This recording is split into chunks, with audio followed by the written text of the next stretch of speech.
গেছে, এটা 1 নম্বর কারণ। আর আমাদের নেতা নেত্রী বেগম খালেদা জিয়ার প্রতি আস্থা ভালোবাসার কারণেই গেছে।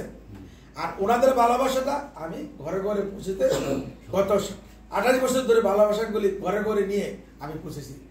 এটা শুধু মুসলমান না, হিন্দু খ্রিস্টান ধর্ম নির্বিশেষে সকলের কাছে আমি পৌঁছানোর চেষ্টা করেছি এবং তারই বহিঃপ্রকাশ হিসেবে গতকাল আপনারা দেখেছেন। আগামী দিনে আরও বেশি দেখবেন ইনশাল্লাহ। আমি মানুষের মন জয় করতে চাই, কোনো অস্ত্র দিয়ে না, কারো চোখ উল্লেয় না, কারো মাথা ফাটায় না, কারো আঘাত করে না, আমি ভালোবাসা দিয়ে মানুষের মন জয় করে আসছে, আগামী দিনে এটা করতে চাই। কারণ আপনারা জানেন যে গতকাল কিছু অবর্ণনীয় এবং অপ্রীতিকর ঘটনা ঘটেছে, যেটা কারো কাম্য ছিল না। এটা কিন্তু এমন না যে অন্য কোনো দল করছে। বিএনপি রূপদের কিছু লোক যারা আমাদের জন্য চাঁদাবাজি করতে পারে, দখলদারিত্ব করতে পারতেছে না, রাজধানী করতে পারতেছে না।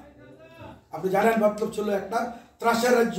বিগত দিনে 17 বছরে অন্যান্য বাংলাদেশে কি হয়েছে না হয়েছে, কিন্তু মতলব ছিল সবচেয়ে বেশি ত্রাস, অন্যায়, অবিচার, সন্ত্রাসের অভয়াশ্রম ছিল এই মতলবে।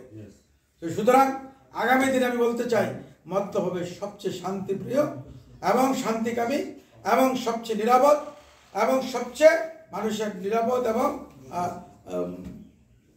ভালোবাসার একটা স্বর্গীয় থানা হবে মতলব। সেইভাবে রূপ দেওয়ার জন্যই আমি কাজ করে যাচ্ছি। আমি বিশ্বাস করি ভালোবাসা দিয়ে মানুষের মন জয় করা যায়, দেশি বিদেশি অস্ত্র দিয়ে আর মন জয় করা যায় না।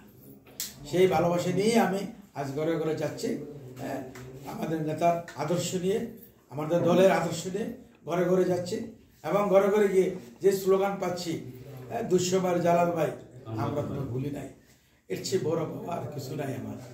আমি আমার নেতা কর্মী সমর্থক মতলবের যারা বিএনপিকে ভালোবাসেন, বিএনপির প্রতি আস্থা ভালোবাসা আছে, আমার নেতার প্রতি আস্থা ভালোবাসা আছে, তাদের আমি কোথায় কি তাদের পায়ে ধরে তাদেরকে আমি প্রণাম করব, সালাম করব আমি জানি না, তবে অন্তঃস্থল থেকে আমি তাদেরকে সব সময় আমি সালাম করি, শ্রদ্ধা করি, তাদের ভালোবাসাটুকু আমি ধরে রাখতে চাই। এই দোয়া আমি সকলের কাছে চাই।